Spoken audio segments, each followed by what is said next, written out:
미안한데 히터 조금만 줄여도 되죠? 안 추우시면. 조금 여기 더워요. 예.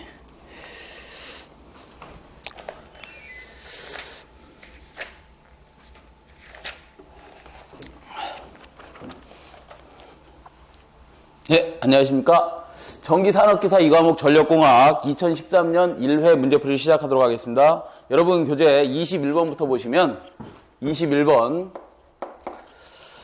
자, 송전선용 표준철탑 설계의 경우 일반적으로 가장 큰 하중은 뭐냐 그랬는데, 우리 하중이 뭐가 있는 거죠? 우리 어떤 암에다가 전선을 애자를 이용해서 전선을 이렇게 가설해놨다 이거죠. 전선을 가설해놨는데 얘는 전선의 자체 무게가 있죠. 자체 하중이 있고, 그 다음에 또 무슨 하중이 있을까요? 겨울철이 되면 여기에 눈이 쌓이지, 전선에 눈이 쌓여서 처지는 무슨 하중? 얘는 빙설하중이라는 게 있죠.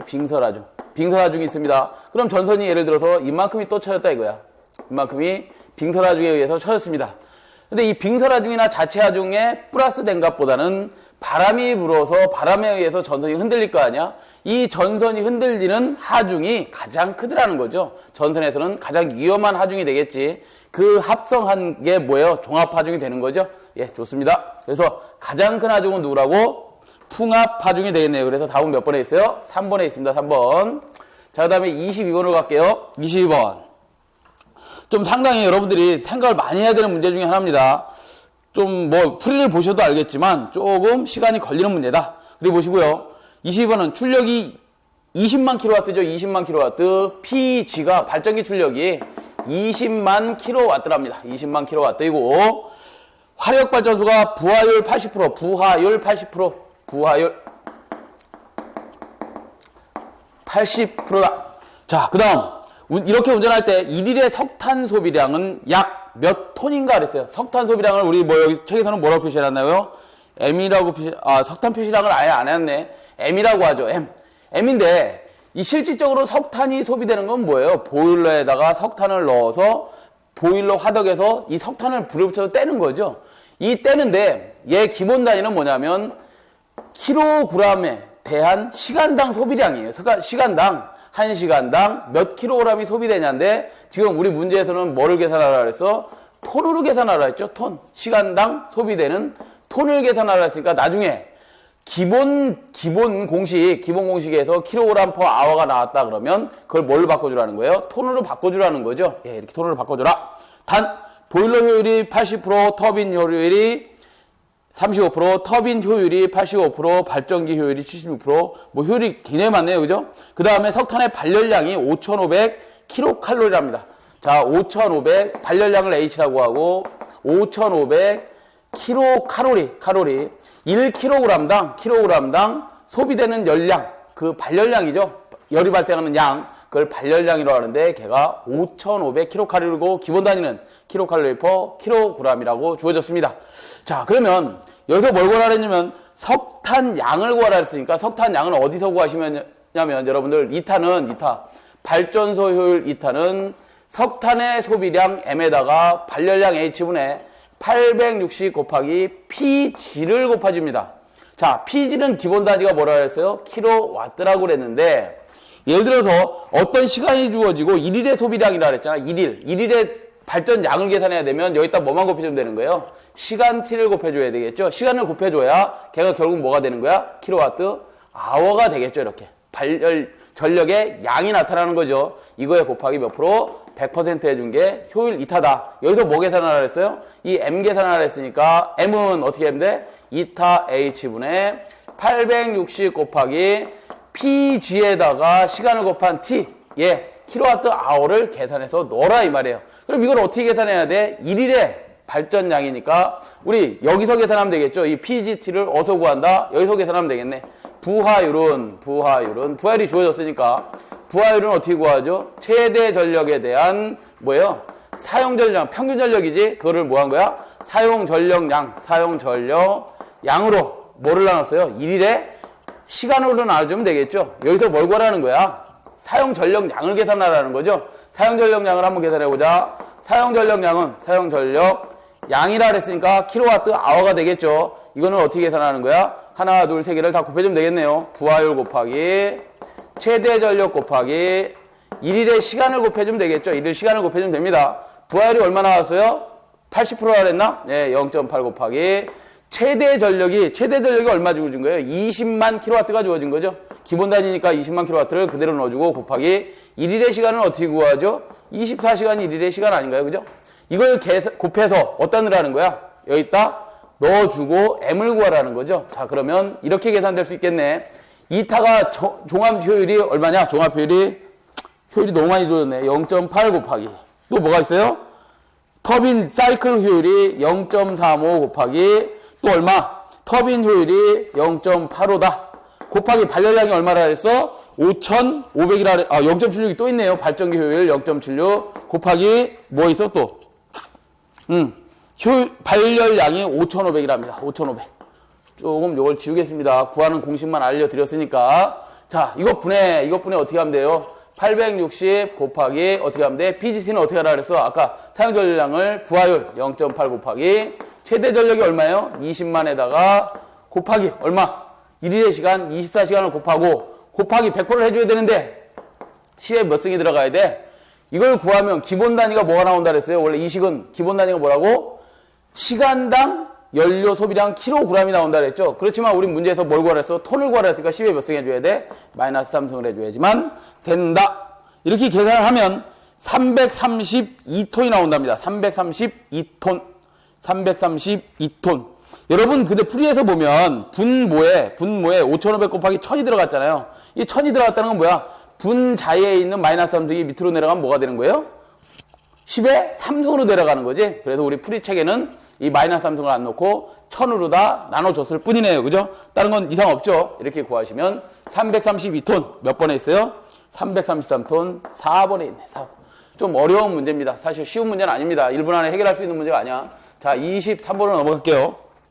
변전소에서 사용되는 조상설비 중 조상설비가 뭐야? 조상설비? 무효분을 조정하는 설비죠. 무효분을 조정하는 거죠. 무효분을 왜 조정하는 거예요? 무효분을 조정해서 전압을 어떻게 하려고 그래? 올려주거나 또는 내려주려고 하는 거죠. 결국 무효분을 조정한다는 얘기는 전압을 조정하는 겁니다. 이 조상설비 중 전력 손실이 최대의 0.6% 이하이며 지상용에 밑줄 지상무효분을 만들어준답니다. 지상무효분을 만드는 것은 누구예요? SHR이지 블로리액터죠. SHR 블로리액터다. 진지상을 다하는 건 뭐예요?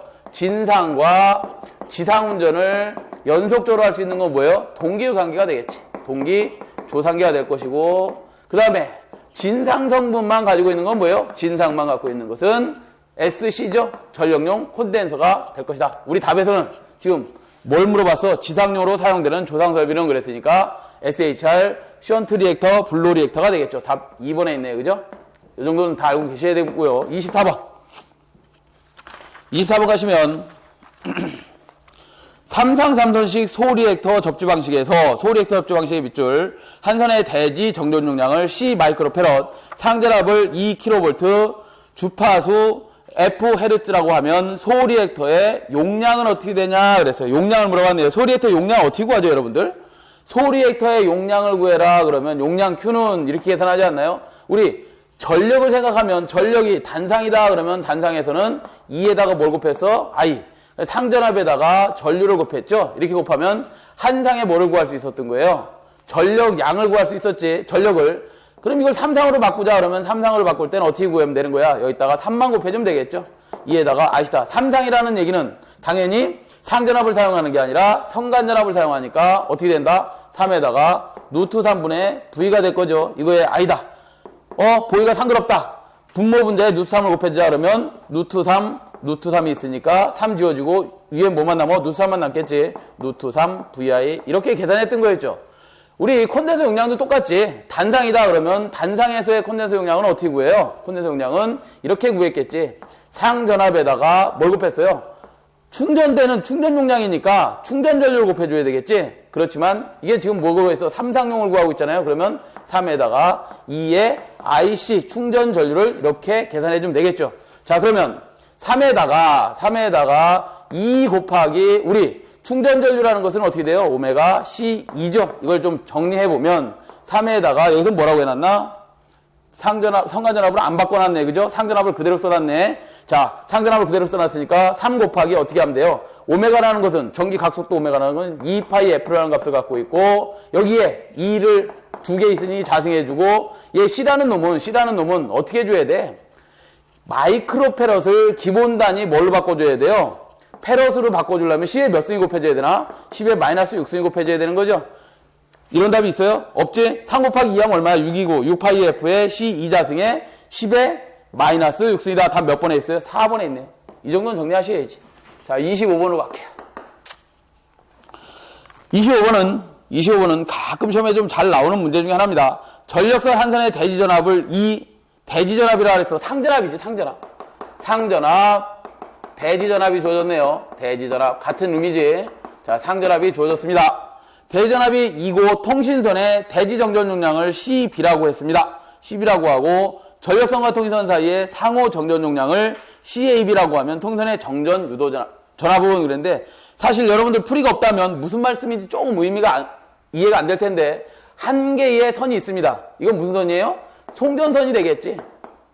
송전선이 됩니다. 이 송전선에 어떻게 한 거야? 대지 전압을 2V를 뭐 해준 거야? 대지와 사이에 이렇게 인가를 해준 거고 주위에 뭐가 있다는 얘기예요? 통신선이 있다. 이 통신선에 뭐가 생겨요? 상호 정전 용량이 생겼는데 걔를 우리는 CAB라고 하자 이거죠. AB라고 하자. 여기 통신선과 대지에는 또 뭐가 충전되고 있겠어? 정전 용량으로 충전되는데 얘를 우리는 표시를 뭐라고 했냐면 CB라고 표시했나 봅니다. CB. 여기에 걸리는 전압을 계산해봐라 이 말이야. 그럼 이거를 어떻게 하자고 등가회로로다 한번 만들면 여러분 풀이에 있듯이 등가회로가 어떻게 되는 거예요? 이렇게 CAB하고 CB하고 무슨 연결? 직렬 연결이 되어 있는 거지. 직렬 연결되어 있고 그 대지와 사이에 뭐를 가했어요? 전압 2V를 인가한 거고 여기에 걸리는 전압 뭐를 구하라 그랬어? 2를 계산하시오 이거죠. 여기를 뭐라고 했나요? 우리 대전압, 이거를 ES로 표시해놨네. 자, 그러면 여기서의 ES는 요거 ES죠. ES는 어떻게 계산해요? 요거 플러스 요거 분의 누구 거? 남의 거. 저항은 누구 거? 내 거지만, 여기에 걸리는 전압은 콘덴서일 때는 누구 거? 남의 거를 계산해라. 그래서 CAB 플러스 CB분의 뭐가 되겠어? 남의 거 CAB. 얘죠, 얘. CAB 곱하기 대지전압, 상전압 2를 곱해줘라. 이 공식이 몇 번에 있어요? 3번에 보니까 이렇게 있네. 그죠? 요거 계산해라 이 말이죠. 이런 것들이 쉽게 생각하지만 시험장에 가서 답 쓰기가 참 애매한 것들입니다. 왜? 안 해보고 가면 절대 안 되는 거야. 자, 그래서 넘어가기로 하고 26번으로 가시면 코로나 방지의 가장 효과적인 방법은 지직 코로나 발생하죠. 이걸 방지하려면 어떻게 돼? 여러분들 코로나 임계식, 한계식을 알고 계셔야 돼요. 코로나가 개시하는 전압식 E0라고 표시하죠. E0는 24.3 M0 M1 델 D 로그 11m라는 R분의 D 기본 단위는 뭐예요? 역시 킬로볼트겠지. 이게 무슨 의미야? 코로나 인계 전압이라는 놈은 높아야지만 코로나가 일어난다 안 일어난다? 안 일어나더라. 코로나 개시하는 전압은 당연히 높여놔야 코로나 발생이 안 되더라. 그러면 얘를 높이려면 여기에 있는 상수들이 다 높아져야 되겠네. 그래야지만 서로 비례하니까 코로나가 발생이 잘 안 되는 거 아니에요? 그죠? 그런데 여기에 24.3이라는 놈은 계산식에 의하면 상수고 M0는 뭐예요? M0.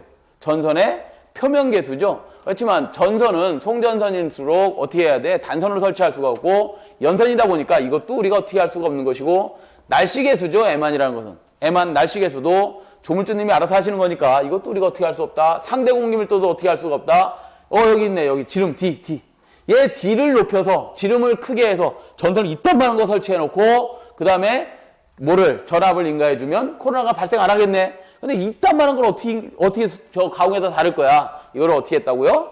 굵은 전선 소도체를 한 단도체를 어떻게 하는 거야? 복도체로 만들어서 지름을 인위적으로 키워주는 거죠. 예, 지름을 키워줄 수 있다. 그게 뭐야? 복도체를 설치하면 된다 이거지.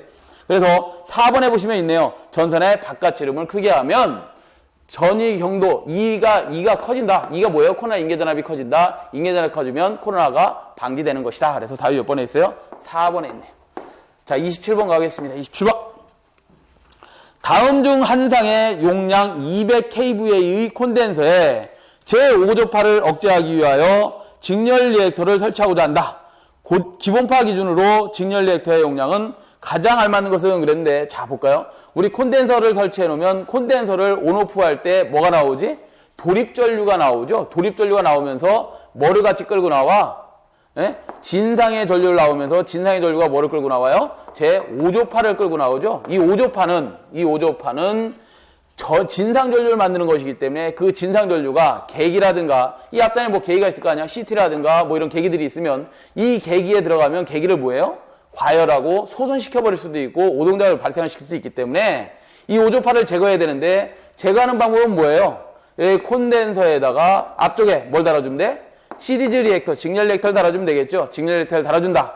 그러면 이 직렬 리액터와 콘덴서와 뭐를 잡아놓은 거야? 5조파에 대해서 5ωL은 5ωC분의 1로 뭘 잡아놓은 거야? 공진을 잡아놓은 거죠? 이렇게 서로 5조파를 제거하려고 이렇게 해놨는데, 여기서의 뭘 물어보고 있어요? 우리 문제에서는 이 ωL 용량, XL 용량을 물어보고 있단 말이야. 이거는 25분의 왜 5가 밑으로 내려오니까 1 ωC분의 1이죠.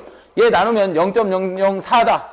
0.04. 그래서 얘가 4%짜리 이론적으로는. 그렇지만 우리 실제는 몇 프로짜리 단다 그래서 5에서 6%짜리를 설치해줘야 된다. 뭐를?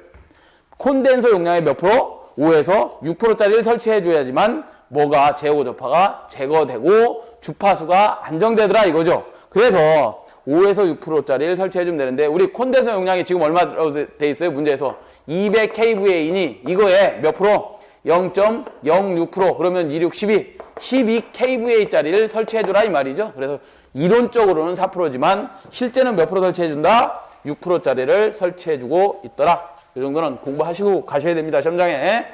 자, 그 다음 28번으로 가볼게요. 28번. 28번 문제 보시면 전력용 콘덴서의 회로에 방전 코일을 설치하는 주목점이 뭐냐? 방전 코일. 자, 28번은 똑같은 콘덴서 문제가 나왔네요. 콘덴서가 설치되어 있다. 얘를 어떤 스위치 CB 서킷 브레이커 가지고 온오프 시키면 뭐가 나온다고? 여자 도립전류가 겨우 나온다. 뭐 때문에 나오는 거야 이거는?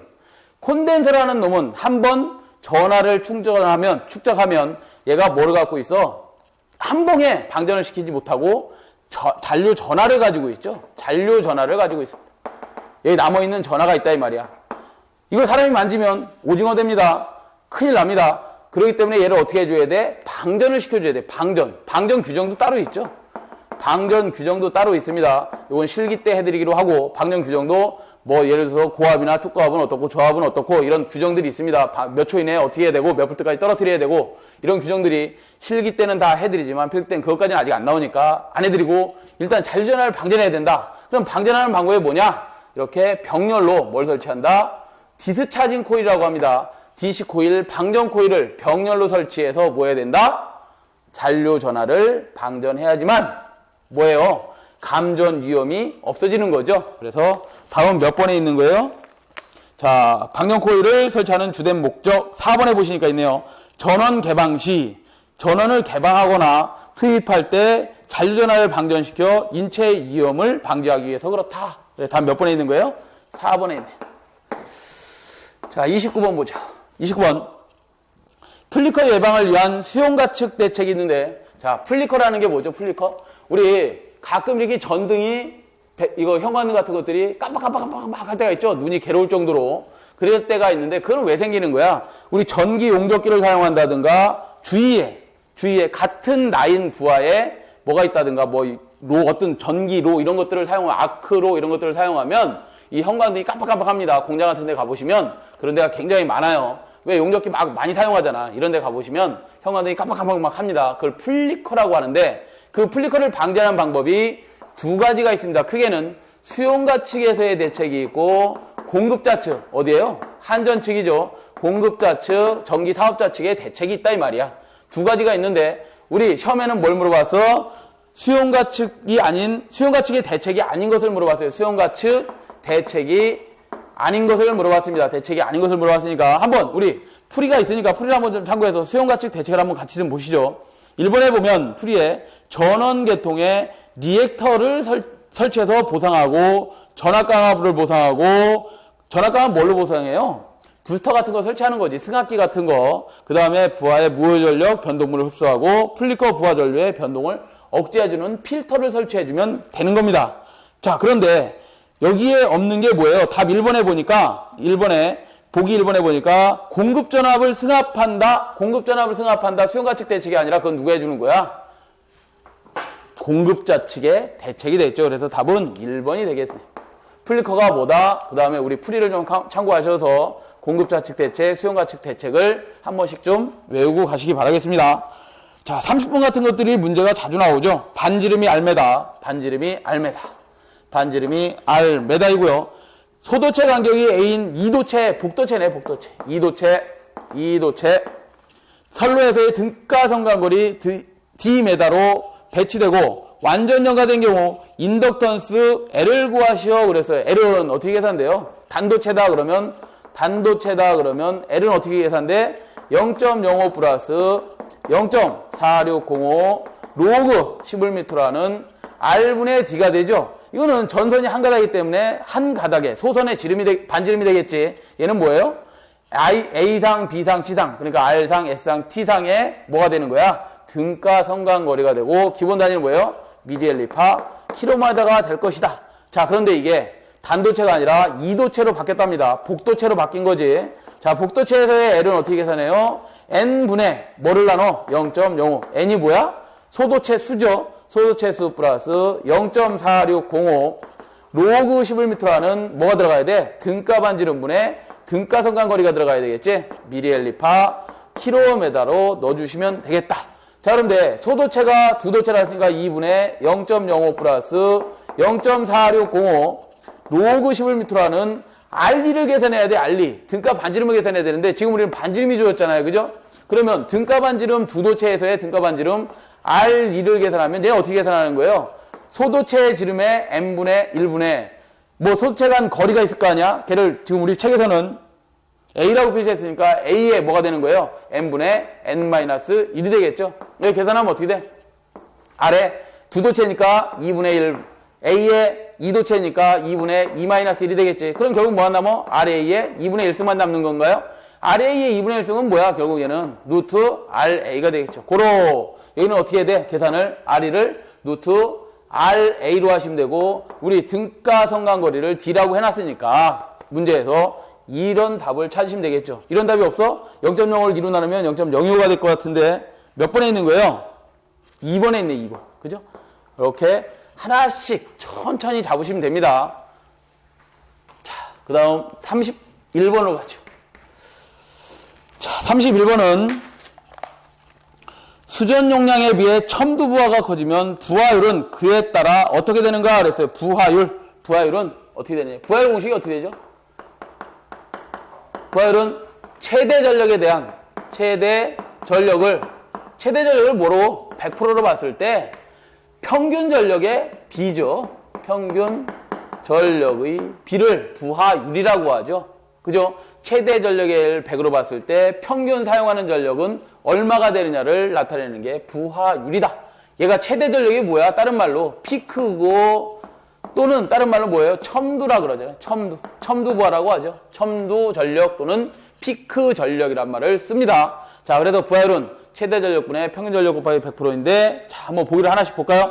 부하율은 그에 따라 어떻게 되느냐 그랬으니까 첨두가 커지면 얘가 첨두치가 최대치가 커지면 부하율은 어떻게 되는 거야? 당연히 낮아지는 거 아니에요? 보기 몇 번에 있어요? 2번에 답이 있네. 첨두치가 커지면 얘하고 얘는 반비례 관계 있잖아. 그죠? 그래서 부하율은 낮아지는 게 맞죠. 자, 32번으로 가겠습니다. 어느 고장점에서 구한 전 임피던스를 Z5옴 고장점의 상전압을 2라고 할 때 삼상 단락 전류를 계산하시오. 삼상 단락 전류를 계산하라.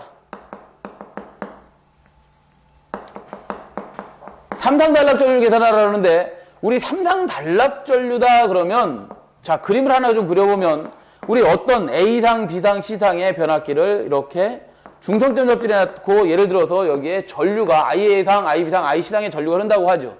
평상시에는 고장이 아니다. 그러면 각각의 위상이 120도씩 차이 나서 어떻게 돼 있던 거야, 얘가. IA 전류, IB상에 흐르는 전류, I상에 흐르는 전류가 평형돼 있다는 거지. 평형돼 있으면 이 중성선에 전류 흘러야 안 흘러요? IA상 전류 플러스, IB상 전류 플러스, IC상 전류 해봐야 얘는 0이지. 그러니까 여기 중성선에 전류가 안 흐를 텐데, 그러면 비대칭 고장이냐, 어떤 평형 고장이냐, 삼상달락은 무슨 고장이냐, 도대체. 삼상달락이라는 놈은 평형 고장으로 해석을 하시면 됩니다. 우리가 비대칭 고장이다 그러면 일선지락이라든가 이선지락, 선간단락, 삼상이 아닌 선간단락 이런 것들은 다 무슨 고장이에요? 대칭이 되어 있지 않은 비대칭, 그죠? 비대칭 고장이지. 이런 건 뭘로 계산해야 돼? 대칭 좌표법 가지고 고장 계산을 하시면 되는 거고, 이게 삼상단락은 평형 고장이다 그랬을 때는 어떤 방법 갖고 계산하시면 되는 거예요? 퍼센트 Z법이나 뭐 Z 오음법이라든가 뭐 Z 피우법 갖고 계산하시면 되는 거 아니에요, 그죠?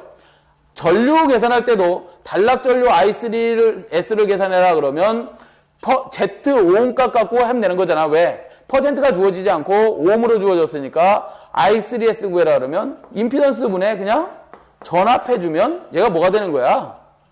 몇 암페어가 이렇게 나온다는 얘기죠. 여기서 E는 뭐예요? 상전압, 여기서 Z는 오음값을 나타내는, 이렇게 그냥 평형고장 해석하면 된다 이 말이야. 오음법으로 계산하시면 됩니다, 이런 거예요. 비대칭 고장이다 그러면 당연히 이거로 계산하시면 안 됩니다. 퍼센트법, 오음법, 피우법으로 하시면 안 되고 뭘로 해야 된다? 대칭 좌표법으로 계산하셔야 되는 거예요. 그렇지만 삼상달락은 무슨 고장이다? 대칭 고장이다. 평형 고장이다. 평형 고장은 이 세 가지 갖고 계산하시면 된다.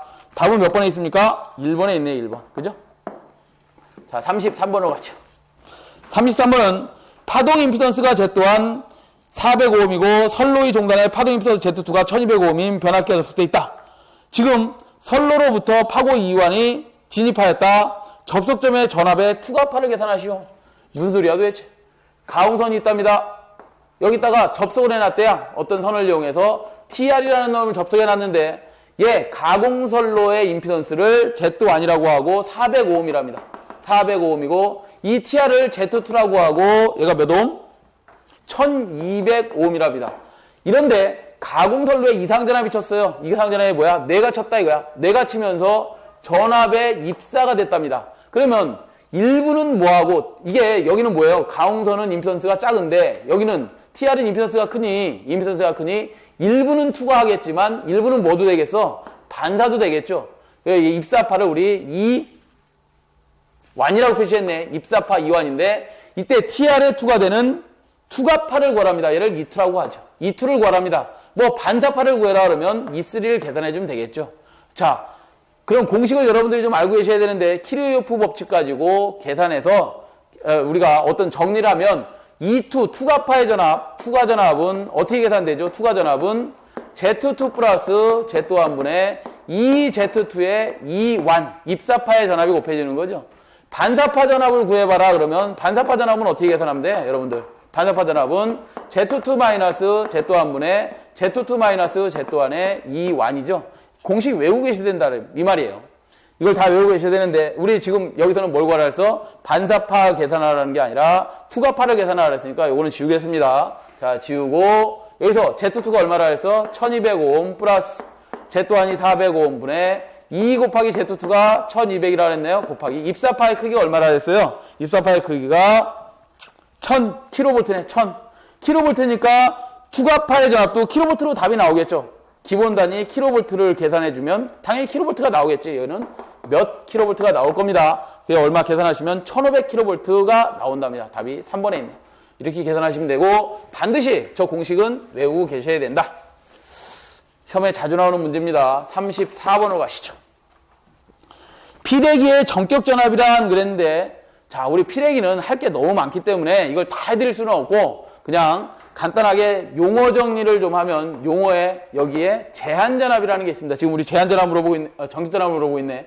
제한전압을 먼저 설명을 좀 드리면 제한전압이라는 놈은 자, 우리 선로가 있어요. 변압기가 있어요. 여기에 이 변압기 이상전압으로부터 변압기를 보호하려고 그 전단에 뭐 달았어? 피레기를 이렇게 설치하죠. 직렬갭이 있고 특성요소에 있는 피레기를 이렇게 설치합니다. L을 설치하면 이상전압이 치고 들어왔다. 그 이상전압이 피레기가 없다면 전부 다 어디 가는 거야? TR로 가겠지? 그렇지만 이상전압에 의해서 그 이상전압을 다 대지로 방전시켜주기 위해서 어떻게 했다고? 여기 앞에다가 피레기 달면 그 피레기에 충격성이 딱 들어오면, 충격성, 이상전압이 들어오면 충격파가 들어왔다 이거지. 충격파가 들어오면 즉시 방전하는 거죠. 즉시 방전을 합니다. 왜? 얘는 임피던스가 처음에는 이상한 전압이 들어오기 이전에는 임피던스가 아주 큽니다. 그랬다가 이상전압이 들어오면 임피던스가 0으로 되면서 아크로 연결시켜버려요. 그러면서 이상전압을 대지로 이렇게 빼주는 겁니다. 자, 이걸 충격 방전에, 충격이 들어오면 방전을 개시한다. 그래서 충격 방전 개시전압이라고 하고, 그 충격성 전압이, 이상전압이 사라지고 나면 피레기는 문을 닫아야 되겠지? 그래서 그때는 다시 임피던스가 뭘로 변해? 무한대로 다시 변해버립니다. 그래, 이리 변하면서, 피레기 단자 간에는 아직도 어떤 이상전압이 계속해서 걸리고 있다는 거죠. 이 걸리고 있는 전압을, 아직 충격파는 빠졌지만, 이상전압이 계속해서 걸리고 있는 전압을 제한전압이라고 합니다. 그래서 제한전압은 뭐라고요? 충격, 방전, 개시, 전압, 방전 후 또는 방전 중에 계속해서 어디에? LA의 피레기 단자에 남게 되는 전압을 뭐라고 한다고요? 제한전압이라고 합니다. 자, 그런데 제한전압이 제한을 딱 시키고 나면 어떤 현상이 발생되는지 한번 보세요. 자, 이상전압이 빠졌으면 여기에 뭐가 다시 들어오겠어? 상형주파 전압이 들어오겠죠? 자, 이상전압에 의해서 이상한 전류도 다 빠졌을 거야. 이상한 전류도 다 빠졌는데 얘는 충격성 전류가 빠진 거죠. 방전 전류가 빠지고 나더라도 피레기는 이런 역할을 하는 거예요. 우리가 용변을 봅니다. 똥을 넣을 때 한번 배 아파서 한번 큰 걸 한번 쭉 빼고 나면 벌떡 일어나서 닦고 나가는 게 아니잖아요. 그죠? 어떻게 하지? 한번 쭉 싸고 나면 그 다음에 이제 원래의 상태에서 잔변을 내잖아요. 그거를 우리는 뭐라고 하냐면 이 상형주파수에 이어서 오는 전류, 방전 전류 말고 얘를 우리 속류라고 합니다. 이 속류를 차단할 수 있는 교류의 최고 전압을 전격 전압이라고 해요. 더럽게 어렵죠? LA의 전격 전압은 뭐라고요? 이 속류를 상형주파수에 이어서 오는 속류를 차단할 수 있는 교류의 최고 전압을 뭐라고 한다고? 피레기의 전격 전압이라고 합니다. 그래서 2번에 보니까 있네, 답이. 2번에 속류를 차단할 수 있는 최고의 교류 전압, 교류 최고 전압 관계는 없겠죠. 답 2번이 될 겁니다. 자, 이렇게 요 정도만 알아두시고 피레기라는 놈은 충격성 이상 전압이 들어오면 방전을 시작하고 그 방전이 끝나고 나면 상형주파수를 흘려주는 거고 속류를 차단하는 놈이구나. 그 정도만 공부해 두셔도 많이 알고 계시는 거다. 자, 그 다음 35번으로 가죠. 35번. 자, 35번은 문제를 보시면 화력발전소에 증기 및 급수가 흐르는 순서는 그랬는데 우리 장치선도가 풀이에 좀 있으니까 참고를 좀 하시고요. 저는 좀 간단히 그려보겠습니다. 과열기가 있고 보일러가 있고 그 다음에 여기 절탄기라는 게 있는데 이 절탄기는 사실은 이 어떤 배관계통에 있는 게 아니라 이 절탄기는 연도로 빠져나오는 연기계통이 있죠. 이 연기계통 열이 일일이 빠져나갈 거 아니야, 연도로다. 당연히 보일러 같은 데 있으면 보일러에다 석탄 떼니까 뭐겠어요? 이거 연기 빠져나갈 거 아니에요. 이 좀 중간쯤에 절탄기라는 걸 답니다. 그 절탄기 가지고 뭐 하는 거냐, 얘를 급수를 가열할 때 쓰는 거예요. 급수가요. 보일러로 들어가는 급수가 뜨거우면 급수를 가열해서 뜨거우면 보일러에 연료가 덜 들어갈 거 아니야. 연료 아까 M이라고 표시했으니까 연료가 덜 소비될 겁니다. 그럴 때 사용하는 게 절탄기인데 우리 풀이에는 절탄기를 배관계통에 이렇게 그려놨네요. 어찌됐든 이게 절탄기다. 절탄기고 그 다음 이 과열기에서 나온 증기가 어디로 가는 거죠? 스팀 터빈으로 들어가고 스팀 터빈의 축에 뭐가 달려있어? 발전기가 달려있고요. 스팀 터빈 2차 측에 뭐가 달려있는 거예요? 복수기라는 게 있죠. 복수기가 있고 당연히 이제 여기 급수통이 있으면 급수하고 같이 복수기에서 나온 물하고 같이 혼합해서 뭐 하는 거예요? 저쪽 보일러에 다시 급수를 가열해 주는 거죠. 이렇게 급수통이 있을 겁니다. 여기는 뭐야? 여기서 나오는 물은 뭐야, 이거는? 뜨거운 증기가 복수기라는 놈은 저쪽 바다 심해에서 사해에서 예를 들어서 한 10도 정도 되는 물을 끌고 다 순환시켜서 다시 버려버리는 게 이게 복수기예요. 이 복수기가 이렇게 순환을 할 겁니다. 오늘 제가 오전에 TV를 잠깐 보다 나왔는데 거기 보니까 중국의 무슨 강의라 그러더라. 아, 그새 까먹었네요. 하얗게 설경이 있는데, 물이 겨울 내내 안 온다 그러더라고요. 그게 저 위에 보니까 발전소가 있어요. 그 발전소에서 이렇게 돌리고 나온 물이야, 그게. 복수기에서 돌리고 나온 물이 뭐예요? 여기 과열에서 나온 증기의 온도가 약 530도에서 580도 정도 됩니다. 이 증기 온도가. 그 증기가 연락차에 의해서, 여긴 4도밖에 안 되니까 그 연락차에 의해서 뭐 하는 거야? 들어갔던 증기가 여기 쫙 하고 빠지겠죠? 기압 빠지듯이 쭉 빠질 겁니다. 그러면 여기에 그 기압 차에, 온도 차에 의해서 터빈 날개가 쭉 돌아가겠지. 그 다음에 발전을 하는 건데, 어떤 이런 구조, 이 구조 장치 선도가 있고요. 자, 이렇게 순서가 되어 있는데, 급수가 흐르는 순서가 맞는 것은 그랬는데, 보시면 3번에 맞네요. 3번. 3번에 보시면, 절탄기에서 물은 안 나와요. 절탄기에서 나온 급수 가열기에서 나온, 절탄기에 의해서 급수를 가열한 급수 가열기에서 나온 물이 보일러로 들어가고, 보일러에서 나온 물이 다시 어디로 가는 거예요? 과열기, 터빈, 복수기, 급수펌프, 이런 순환계통을 계속 순환하는 거죠. 증기가 됐다가 다시 데펴서 물이 됐다가 이렇게 하는 건데, 그게 3번에 있다. 그 정도 받으시고요. 36번으로 가죠. 전력계통 주파수가 기준값보다 증가하는 경우 어떻게 하는 것이 가장 타당한가 그랬어요. 자, 무슨 소리냐? 우리 주파수가 예를 들어서 증가를 한다. 주파수를 증가시키려면 어떻게 해야 되느냐? 얘를 증가시키려면, 주파수를 증가시키려면 유효전력을 많이 내버리면 됩니다. 무슨 소리냐면, 어떤 발전소가 있어요. 발전소에 이렇게 원동기가 있다고 하죠. 발전소가 있고, 이 발전소에 뭐가 달려있겠어? 원동기가 터빈이야. 이 터빈 축에 뭐가 있어요? 당연히 발전기가 이렇게 달려있잖아요. 이 발전기가 달려있는데, 이 발전기에서 유효전력이 많이 나가면, 계통에 여기 수용가가 있을 거 아니야, 이제. 수용가 측이 있을 텐데, 이 수용가 측의 주파수가 상승을 합니다. 유효전력이 많이 나가면 뭐라고요? 주파수가 상승하고, 유효전력이 덜 나가면 주파수가 어떻게 돼? 떨어지는 거지. 주파수 F가 떨어집니다. 그럼 이걸 뭘로 할 거냐, 이거야. 이 유효전력을 많이 내보내고, 덜 내보내고, 이거는 누가 하느냐?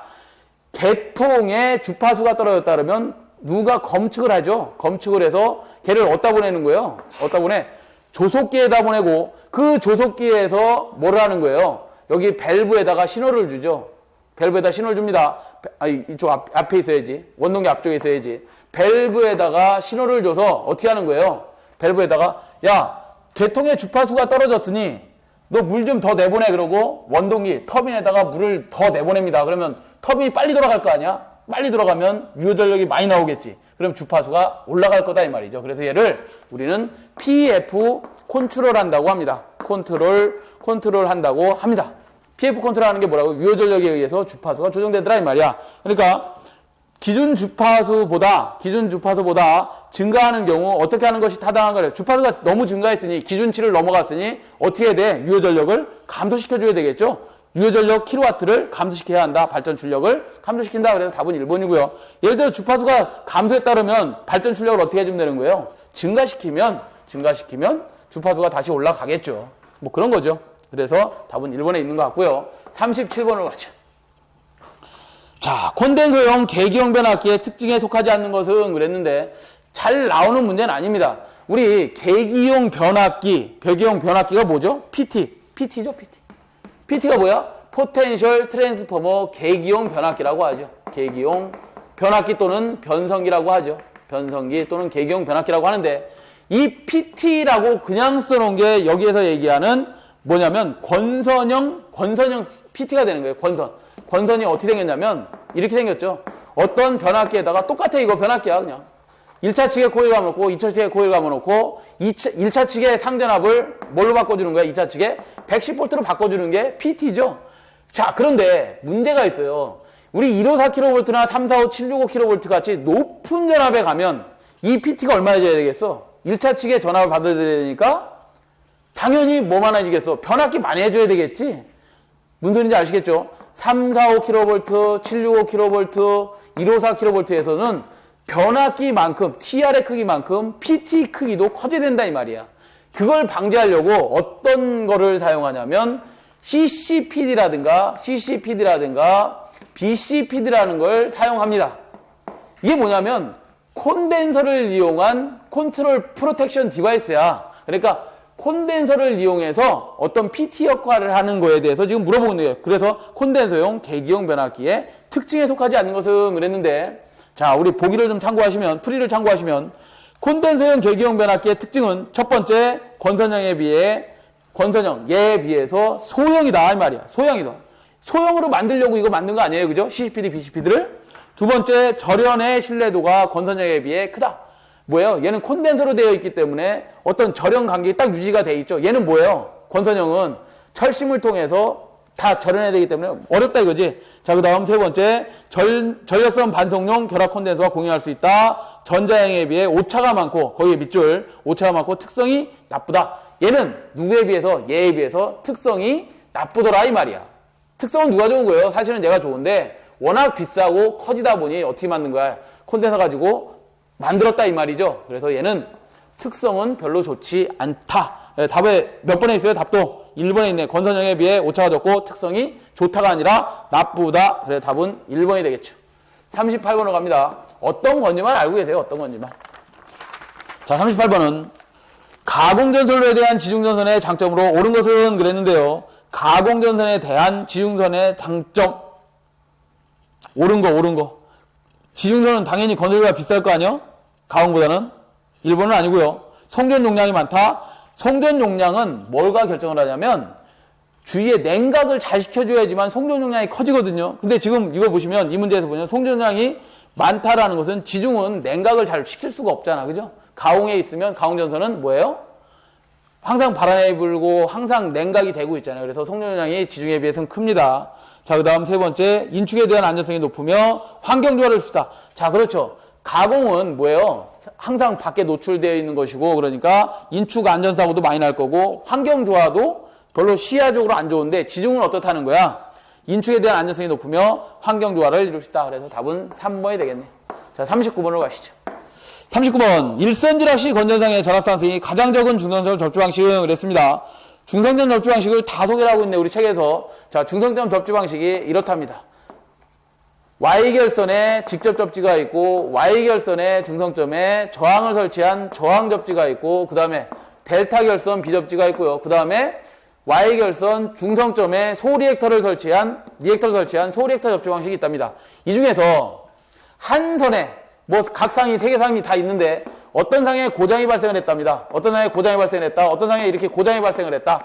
이럴 경우에 나머지 건전한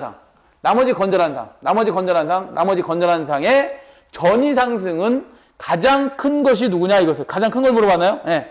가장 적은 것을 물어봤네. 가장 적은 것은 그랬어요. 자, 전위 상승을 V라고 한다면 전위 상승이 가장 적은 것은 직접 접지입니다. 얼마? 상전압에 1.3배까지밖에 상승을 안 하고요. 우리 저항 접지는 조정이 가능하니까 저항의 크기별로 그 크기를 가늠할 수가 없고, 얘는 전압 상승이 건전한 상은 얼마까지 되냐? 루트 300까지 전압 상승이 됩니다. 소리액터 접지에서는 건전한 상이 루트 300 이상으로 전위가 상승됩니다. 그러니까 전위 상승이 가장 적은 건 누구예요? 직접 접지. 가장 큰 건 누구야? 소리액터 접지. 아시겠죠? 그래서 답은 몇 번에 있는 거예요? 1번에 있네요. 직접 접지. 자, 그 다음 마지막 문제 40번으로 가시면 전력 원선도의 가로축과 세로축은 각각 어느 것을 나타내는가 그래서 전력 원선도 싫죠, 여러분? 네, 전력 원선도 싫습니다. 여러분들이 할 게 아니야. 전력 원선도는 사실은 누가 그리는 거예요? 전기 공급자들이, 전기 사업자들이. 왜? 여러분들한테 어떤 선로를 깔아놓고 내가 원하는 정전압 22,900V를 나는 받아야 되는 사람이다 그러면 한전 저쪽 발전단 측에서 전기사업자 측에서 22,900을 받기 위해서 그 선로의 어떤 임피던스 값이라든가 선로 정수라든가 전압을 얼마로 해야 되고 어떻게 해야지만 내가 원하는, 우리 수용가가 원하는 22,900을 받겠냐 이거죠.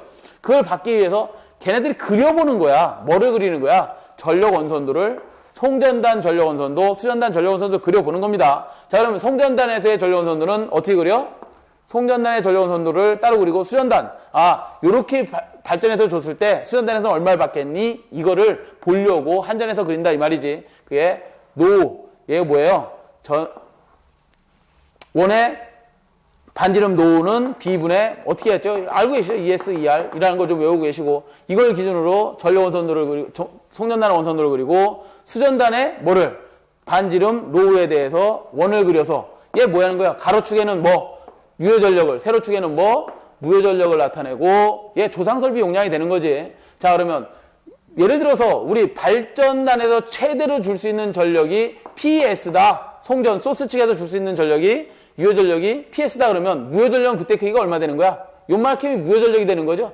이게 QS가 될 것이다. 이거고 왜? 이건 세로축이니까 그 다음에 가로축은 유효전력을 준 거고 우리 수전단에서 받을 수 있는 것 최대로 받을 수 있는 것을 예를 들어서 PR이라고 한다면 PR이다. 그러면 손실은 이 선로에다가 유효전력을 100을 주면 예를 들어서 수전단에서 90kW를 받았다. 그럼 나머지 10은 뭐가 된 거예요? 전력 손실이 될 수밖에 없구나. 이렇게 알아보려고 뭐 하는 거야. 원선도를 그리는 거예요. 자꾸 아시겠죠? 그래서 뭐 손실 두고 갈 수 있고 효율 두고 갈 수 있겠지. 송전단에서 중값 그 다음에 리시브 받은 값 이거에 100%한 게 효율이잖아요. 그죠? 효율 등등 뭐 조상설비 용량은 얼마로 해야 될지 수전단에서의 조상설비는 어떻게 계산해야 될지 이런 것들을 알아보려고 원선도를 그리는 것이다. 여기 문제에서는 가로축과 세로축에 각각 어느 것을 나타내는가 하는데 유효전력과 무효전력을 나타낸다 그래서 답은 4번이 되겠네. 자 이래서 우리 전기산업기사 2과목 전력공학 2023년 1회 문제풀이를 모두 마치도록 하겠습니다. 수고하셨습니다.